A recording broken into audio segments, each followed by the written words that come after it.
Welcome back to Culture Fans Wrestling. My name is Kavika, and today I'm going to give my predictions on Survivor Series War Games. First off, we have the Women's War Games match, with the first team being Rhea Ripley, Bianca Belair, Bayley, Naomi, and Io Sky versus Liv Morgan, Raquel Rodriguez, Nia Jax, Tiffany Stratton, and Candice LeRae. Now, before we really get into anything, let's just talk about this whole War Games. I'm going to go ahead and get this out of the way for both War Games matches. Some of the stuff that they've done just kind of makes it feel sloppily put together. Like how the fact that it was Jade, Bianca, Io, and Naomi, right? And Io was just feuding with all three of them pretty much. And then just out of nowhere is like, okay, we're on good terms now because Nia Jax, I guess, and Tiffany Stratton. I don't know. It doesn't make any sense, but we're just going to go with it. We're going to pretend like this is the Twilight Zone and none of that ever happened. I think the inclusion of Bayley here is I guess it's the best decision that they could have possibly made with the real life injuries that Jade is dealing with. Rhea Ripley, still technically injured, wearing the whole mask and everything, so hopefully she'll be 100% for this match. But, great pick. Bianca, of course, always great. Naomi and Bayley, I guess Bayley makes sense because Naomi's in the match. The only person is Io. Why is Io here? You could have put anybody else, really. Anybody, and it would have made more sense. Because Io's been a heel for the better part of a year. It doesn't make any sense. Like the other team, Liv, Raquel, Nia, Tiffany, and Candice. It's the same thing, but backwards, right? So Liv, Raquel, Nia, and Tiffany are like perfect picks. They're perfect picks for the team. Why is Candice LeRae here? Why? Why not just make it a 4-on-4 and make it nice and easy? I get it. We want people in matches, get their bag and everything, but in the grand scheme of the storyline, it doesn't make sense. Anyways, I know that's been beat to death all over the internet. My choice for who is going to win this match is the team of Liv Morgan, Raquel Rodriguez, Nia Jax, Tiffany Stratton, and Candice LeRae, because nobody on the other team needs a win, and you have two champions on one team. It would be kind of weird if they lost, right? I mean, I guess Candice LeRae could get pinned. That's probably what's going to happen, right? And I'm wrong. All right, next on the card, we have for the Men's United States Championship, champion LA Knight versus Shinsuke Nakamura. Now, this is a very interesting title match, I'd say, because, how do I put this? LA Knight's United States Championship run has been okay. That's all it is just okay.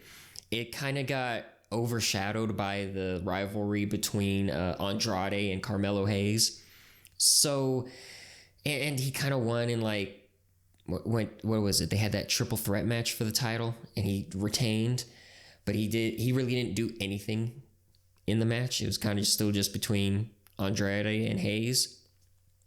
And then Shinsuke, I can't even remember the last time I saw him on TV. I mean, maybe I'm drawing a blank, but was it when he was fighting Seth? It couldn't have been that long ago, right? Right? But he had been on a losing streak. I genuinely can't even remember the last time he won a match. Did he win one against Seth? I have no idea. I don't know why we're led to believe that he's now a threat.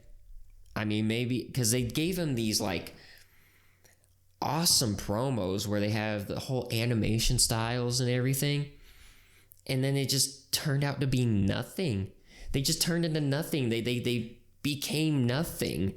And, you know, he's done one against LA Knight, which was really well done. I mean, genuinely well done.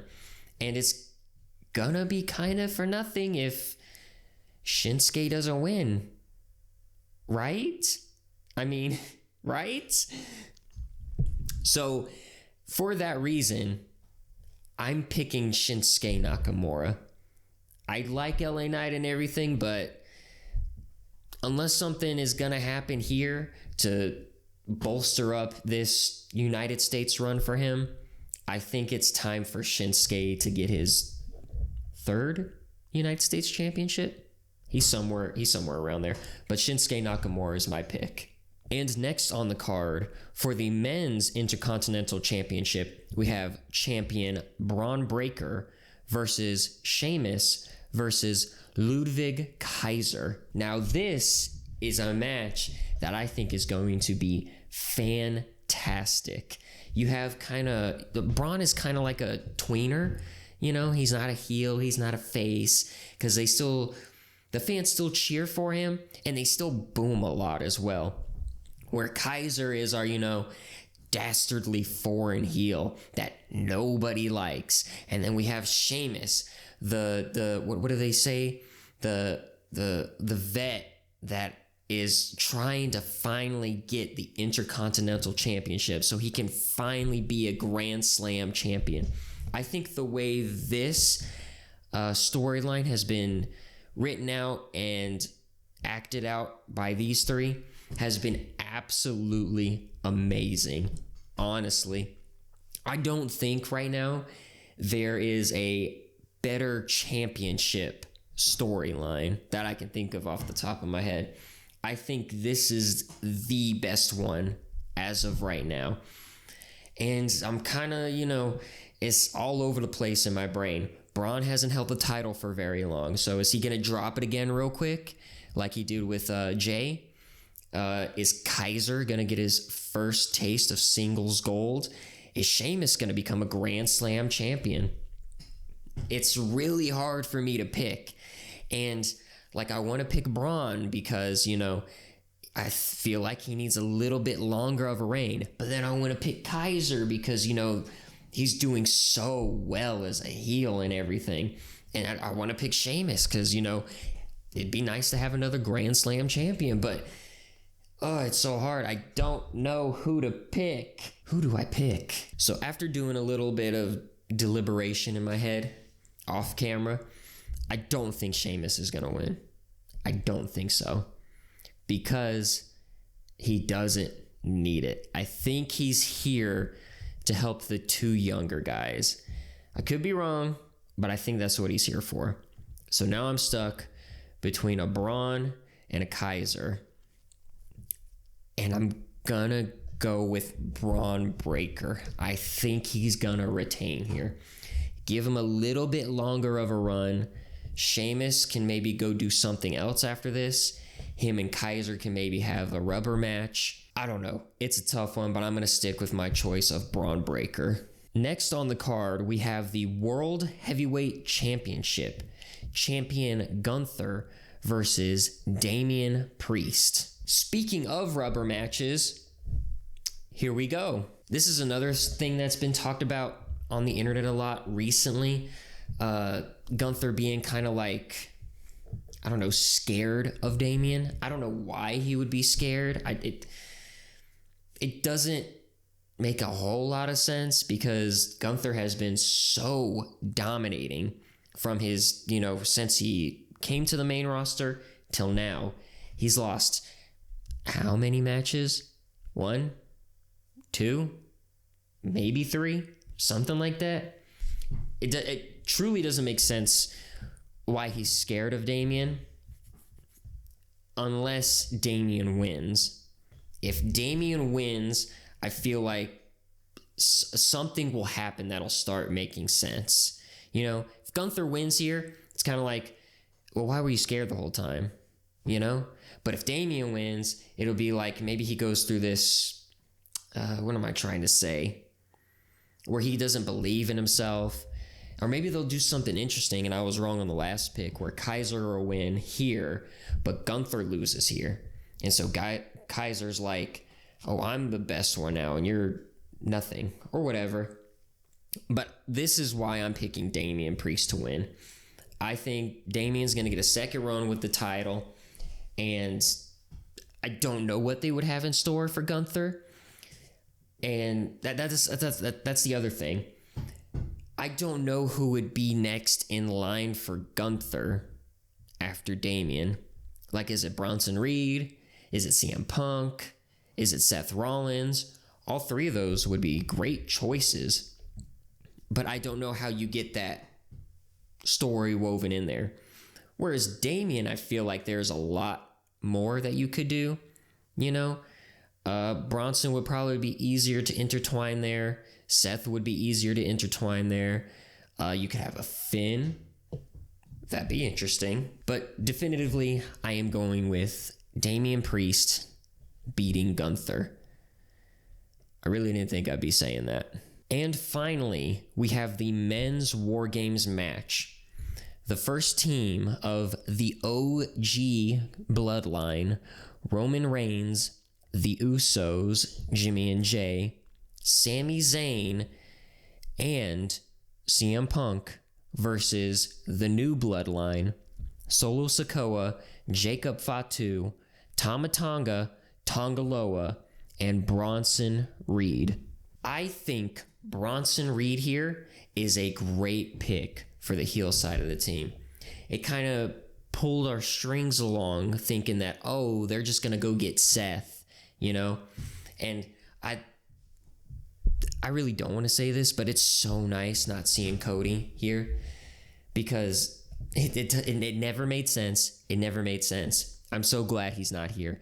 Maybe they're finally actually listening and, you know, writing better stories because CM Punk being here is such a better story. The OG Paul Heyman guy with the new G Paul Heyman guy, I guess. Like getting the whole OG bloodline back together, you know, Roman, the Usos, and Sammy, along with CM Punk, with the wise man Paul Heyman, is such an interesting dynamic because now you have, you know, it's now the old versus the new within an old versus new. Because I guarantee you there's going to be some infighting between Punk and Roman to see, you know, who's the actual leader of this team, you know? Because Jimmy, Jay, and Sammy now all feel like they're on the same level as Roman. Where I'm sure as Roman still sees it in the back of his mind that he's still the leader of this bloodline. But now you got Punk.